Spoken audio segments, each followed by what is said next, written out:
Chapter 2. Frankie. I rip open the zipper of my coat with a harsh exhale and fan the thick material away from my chest. Shit, I mumble. I went from cold to burning in what feels like seconds. 1 minute, I was lying somewhat comfortably on a pile of brush, only to feel like someone suddenly lit a fire beneath my coat. Sweat beads across my forehead despite the cool temperatures. Incalculable hours have passed since I threw myself out of the car, and the reason behind the departure remains fuzzy.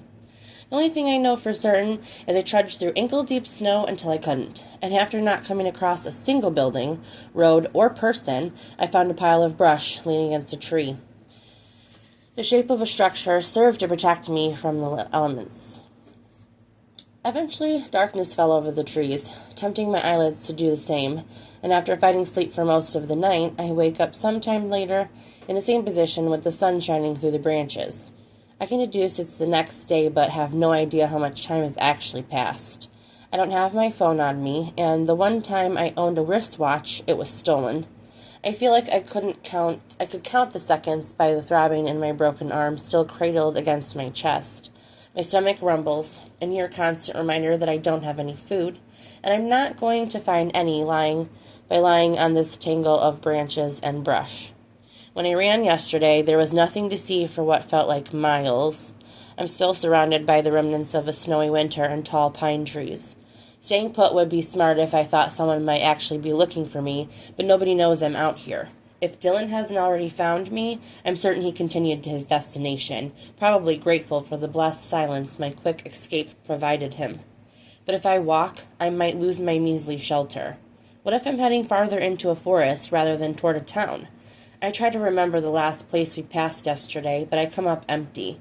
It had to have been more than 30 miles back in the other direction.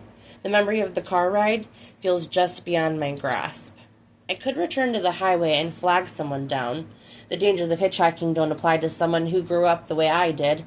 When the scary people live in your own home, it doesn't leave much material for the imagination. The snag of a twig out of sight rockets my heart rate. I temper my breathing, quieting my exhale as I listen. Something shifts, crackling across the snow and buried debris on the forest floor. The heavy grunting exhale of an animal follows. I didn't throw myself out of a moving car just to be eaten by Winnie the Pooh. I wrap my cold fingers around a stick, squeezing until the bark bites into my skin. "Hey!" I shout in an attempt to scare the bear away. My voice rings in my ears. We might not have grizzlies here, but that doesn't mean I can't still become bear food, especially for a hungry black bear just leaving hibernation. The next shout gets caught in my throat as a white head of fur appears around the opening of my shelter. The fluffy creature begins to crawl inside. "Oh, no, you don't. Get out of here. Shoo!" I yell, waving my one good arm toward the dog. It doesn't listen. Of course it doesn't. I grunt and press myself farther back as the curious animal forces its way inside my shelter. "You're going to break it," I huff as a rapid pulse zips around my veins. The dog butts against my head with a cold snout. The front paws tap against the earth as it scoots as close as possible in the small space. "You better be nice," I tell it, lowering my palm to the top of its furry head. Warmth immediately seeps into my skin. The dog presses closer, lowering its snout to my lap. "You would have come in handy last night while I was cold." I yawn and stroke the top of its head. "What are you doing all the way out here?" If there's a dog, people must be close, right? The animal seems too nice and clean to live feral in the woods. Did someone lose you too? Only a handful of hours away from people, and I'm already talking to the animals as if they can respond. The dog moves closer, swiping a gentle lick over my coat sleeve as if it can detect the injury beneath the fabric. I sink my fingers into the heavy fur around its scruff, and my tired eyes drift closed. The dog is gone. The warmth from its thick coat is the only thing left behind. Sunlight still filters through the branches of my shelter, so it can't be more than an hour or two later. My head pounds. The forgotten injury makes itself known. Did I hit it when I jumped from the car? A flash of nausea turns my stomach. I probably have a concussion. Whatever I did rattled a few screws loose. The muscles in my calves protest as I straighten my legs and grip the ground beneath me in an attempt to stand. My legs wobble, but I regain my footing enough to shuffle from the shelter into the fresh air. The fog in my head tells me the situation isn't good. A playful bark breaks from the surrounding trees, announcing the presence of an animal. My furry white friend from earlier trots out from behind a thick pine tree and brushes against my knees. I balance myself by stabilizing my fingertips on its back. You mustn't have gone far, I say, stroking its fur. The dog circles my legs before walking a few paces away. It looks back at me, and the intention is clear.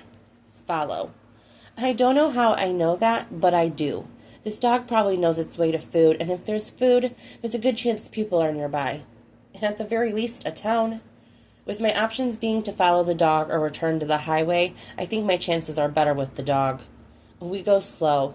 It stays close to my side as it leads me away from my temporary shelter and farther from the road, or at least the direction I think the road is in. I glance from left to right. I must have gotten turned around.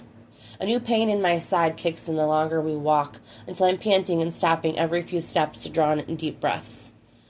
Hang on there, buddy, I gasp through a sharp jab in my ribs. I palm the nearest tree trunk for support. I think I need a break. The dog barks once and circles me, its feet tapping against the icy snow crystals. The wind blows the skirt around my ankle, sending goosebumps skittering up my cold legs. I clench my jaw tight against my chattering teeth. The next gust sends a tremor through me so hard that I sink to my knees. I connect with the solid ground with a gasp. Get up, get up, get up. But I can't. Emotions rush me at once. I'm angry, I'm scared, I'm tired, and I'm so fucking hungry that I can't tell if I'm nauseous from the concussion or from a lack of food. Heat envelops my back as the dog wraps itself around me when I sit beneath the tree. Thank you, I grit out, resolute not to cry. I won't pity myself. I put myself in this position, and I'm determined to find my way out, after a quick rest. The warmth of the animal easily takes the edge off, and within minutes, the feeling returns to my fingers and toes. I lean my face against the rough bark of the leafless, deciduous tree and close my dry eyes. Foggy facts dance at the edges of my consciousness. I'm lost. I'm wearing a wedding dress. Dylan and I were on our way to get married because we were going to move. I startle upright as a prickle of awareness runs up my spine. The skin of my surroundings doesn't produce a source. Get up, buddy. I nudge the dog, but it remains firmly against my side. Its head cocks as if to acknowledge my request without actually complying with it. You're going to be stubborn, huh? I mumble and curl my fingers into its fur.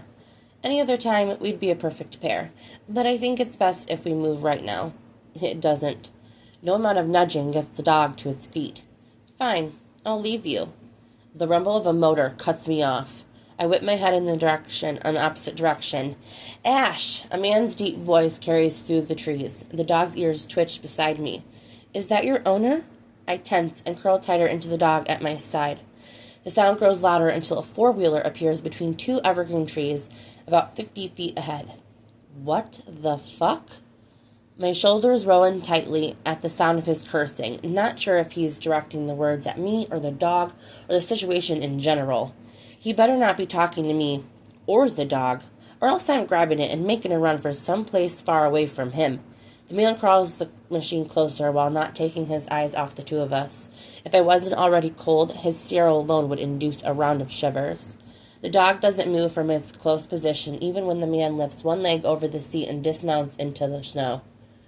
Who are you? His voice thunders through the quiet space between us, fracturing the still air. The snow crunches beneath his sturdy black boots as his powerful strides bring him close enough to touch me. My mouth falls open as he prowls closer. The dog finally shows a sign of recognition and wags its tail happily against the ground, sweeping snow and debris out of its path. But I can't pay any attention to it because I am struck speechless by the appearance of this man. He's annoyingly beautiful in a rugged sort of way. Dark hair peeks out beneath the edge of his black winter hat and contrasts against his pale forehead. His cheeks are red with the cold, at least the parts I could see, maybe even a little chapped from the wind. The lower half of his face is covered in a neat beard of the same color as the hair of his head, except for a small gray streak across his lower left cheek. Silver eyes, finished with a similar scan of my body, flash at me, and I realize he looks irate. What happened to you?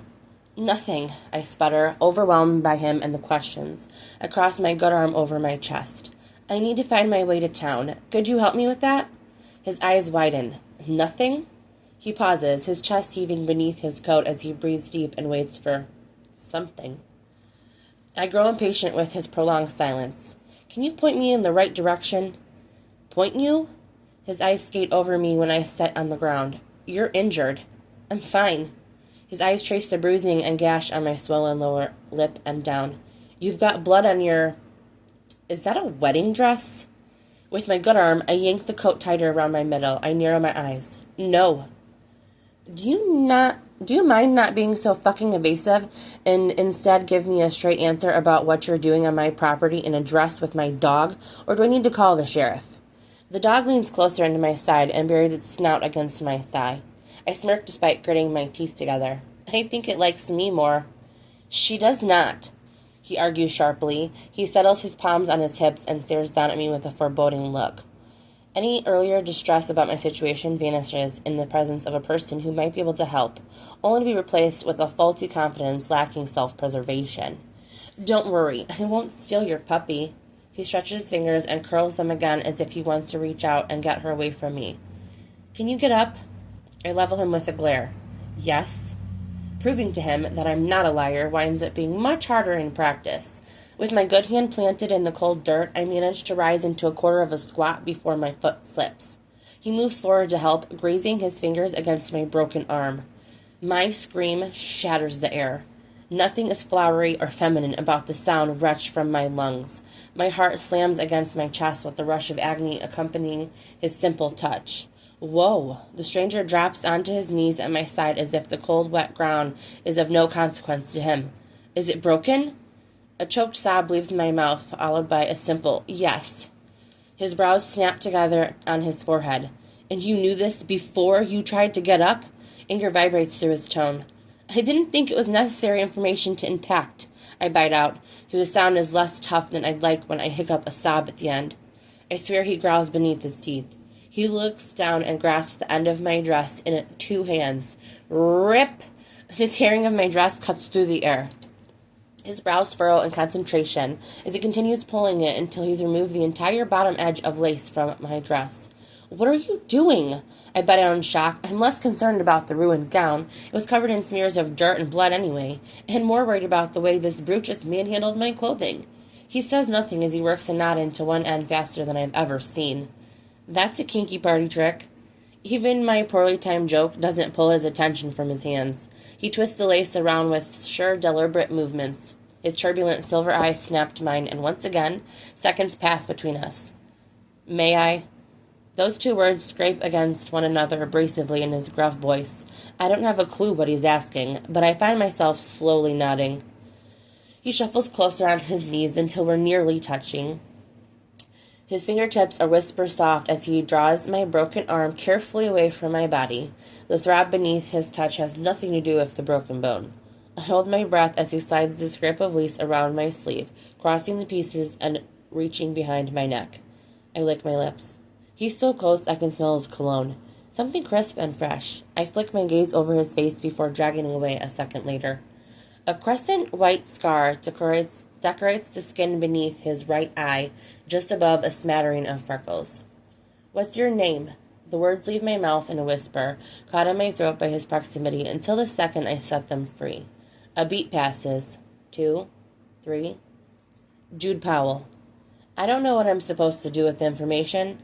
I suppose I can use it to thank him later once he gets me out of this frickin' forest.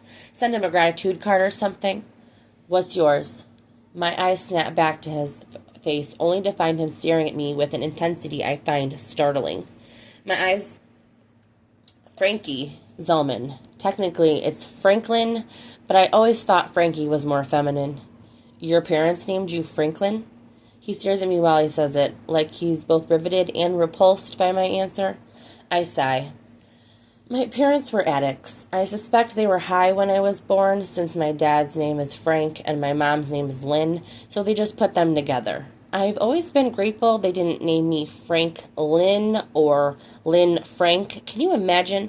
I ramble while Jude stares. And they decided my name was long enough and didn't give me a middle name.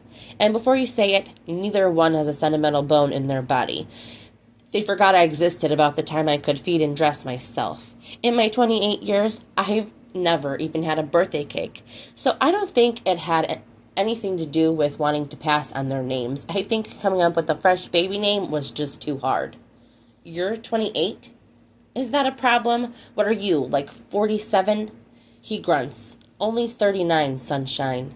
It's only as his hands drift away from the back of my neck that I realized he finished tying my new sling some time ago and has been holding them motionless while I spewed my life story while practically sitting on his lap. A chill replaces his touch. He doesn't say anything else as he stands. My rambling probably gave him second thoughts about helping me. Jude slides his arms around me and yanks me cautiously into his chest. Okay, maybe not. I can walk. I hardly jostle as he pivots toward his ATV. Mr. Powell? Jude, he mumbles as his long strides eat up the forest floor. Put me down, Jude. Quiet. Don't tell me to be quiet. Well, you keep yapping. Excuse me for yapping when I'm nervous. If you aren't going to answer any of my questions, then you can do us both a favor and keep quiet. Jude throws a leg over his ATV without shifting me from his arms and settles onto the seat. What questions? I grunt. He arranges me to sit in front of him, pulling my back against his chest as if I weigh less than a feather pillow, and I'm not a grown-ass woman. The warmth of him seeps into me and chases away the bone-deep chill. I fight the urge to nestle back to pursue the comforting heat I long to feel. I didn't know how cold I really was until I felt his warmth. His beard scrapes the side of my face, and his breath ghosts across my ear. What are you doing on my property, and who put that blood on your pretty dress? His voice is a soft timbre, nearly a caress. I swallow hard against the shameful admissions rising in my throat. Are you still going to help me if I don't tell you? Yes.